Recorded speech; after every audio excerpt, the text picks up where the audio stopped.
এবার ইন্ডিভিজুয়াল শুভেন্দু অধিকারীর কথায় আসি। একটা কথা বিশেষ কেউ জানে না, আপনি আসলে বিবাহিত, আপনার বিয়ে হয়েছে রাজনীতির সঙ্গে। অনেকে বলছেন যে আপনি যাদের শ্রদ্ধা করেন, অনুসরণ করেন, অজয় মুখোপাধ্যায় কিংবা সুশীল ধারা, তারা কেউ বিয়ে করেননি। সারা জীবনের জন্য অজয় মুখোপাধ্যায়ের মতো মানুষরা রাজনীতির জন্য অকৃতদার, আপনিও সেই রাস্তায় হাঁটছেন। শুনুন, আমি তমলুক কলেজের অধ্যাপক প্রদ্যুৎ মাইতির একটা বই পড়েছিলাম। বেশ, সেই বইতে তিনি পরিষ্কারভাবে অজয় মুখোপাধ্যায়, সতীশ সামন্ত, সুশীল ধারা সম্পর্কে লিখে গেছেন। তাতে তাদের অকৃততা থাকার কারণ বলে গেছেন, দিলে সবটা দেওয়া উচিত, পিছুটান যেন না থাকে।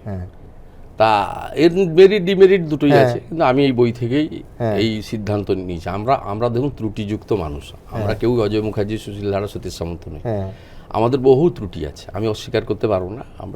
আমাদের ভালো মন্দ সব দিক মিশিয়ে আছে, কিন্তু কিছু কিছু জিনিস চাইলে আপনি নিতে পারেন। স্বামী বিবেকানন্দের আধ্যাত্মিক জীবন আপনি পালন করতে পারবেন না, প্রাসঙ্গিক জীবন আপনি পালন করতে পারেন। তাহলে তো রাজ্যের দায়িত্ব আপনাকে নিতেই হবে। রাজ্যের দায়িত্ব আপনার পিছুটার নেই, এই বললেন। আমি বিজেপি, সেটা আপনি যোগ্যতম। না না না, একেবারে আমি আপনাকে বলে দিচ্ছি যে সেটা তো আপনার প্রশ্নের উত্তরে বলেছি। এর সঙ্গে রাজ্যের দায়িত্ব নেওয়া না নেওয়ার তো কোনো ব্যাপার নাই। আপনার প্রশ্ন ছিল যে আপনি কাদেরকে দেখে অকৃতদার, তার উত্তরের ব্যাখ্যা এইটা। আমি তাহলে এখানে আরেকটা প্রশ্নে আসি, যেটা রাজনীতির প্রশ্ন। অজয় মুখোপাধ্যায় কিংবা সুশীল ধারারা বাংলা কংগ্রেস তৈরি করেছিলেন, সফল হয়েছিলেন, ব্যর্থ হয়েছিলেন, এ নিয়ে নানা মত আছে। আপনি নিজের দল করার কথা কখনো না ভেবে বিজেপিতে যোগ দিলেন। একটা জল্পনা চলছিল মাস কয়েক আগে, তাহলে কি শুভেন্দুবাবু তৃণমূল থেকে বেরিয়ে নিজের দল বা প্ল্যাটফর্ম কিছু করবেন। শেষ পর্যন্ত আপনি বিজেপিতে গেলেন। কোথাও আপনি যাদের, আবার বলছি, শ্রদ্ধা করেন, অনুসরণ করেন, তাদের উদাহরণ থেকে শিক্ষা নিয়েছেন? দেখুন, তখনকার পরিস্থিতি অন্য ছিল। প্রণববাবু আঞ্চলিক দল করেছিলেন, সেটা ফেল করেছে। মোদিজি ভারতবর্ষের লাইমলাইটে আসার পরে আঞ্চলিক দলের পরিণতিটাই সংজ্ঞাটা বদলে দিয়েছেন। মোদিজির যে ডেডিকেশন এবং এত শক্তিশালী প্রধানমন্ত্রী, এবং বিশেষ করে সেকেন্ড টার্মে গত 1.5 বছরে যে কাজগুলো ভারতবর্ষে দশকের পর দশক করতে পারেনি কেউ, তিনি কিন্তু করে দেখিয়েছেন।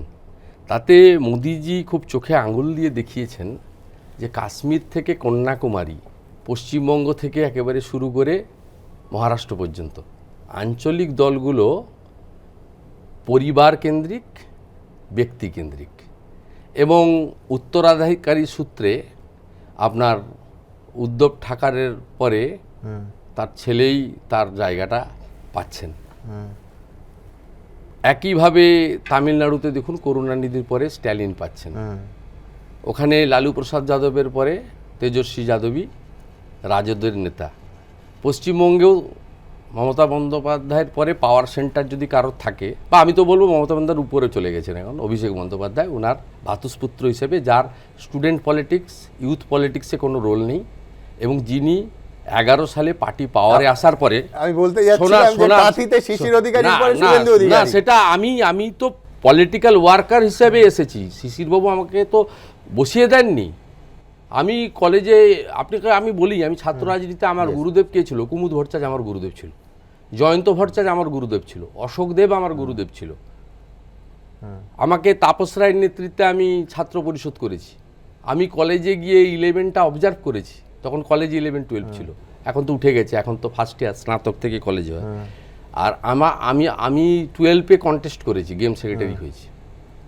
আমি তো পলিটিক্যাল, আমার নেশা বলুন, আমার ইচ্ছা বলুন, বা ওইটা আমি নিজেকে যুক্ত করেছি, সংগ্রামের মধ্য দিয়ে এসেছি।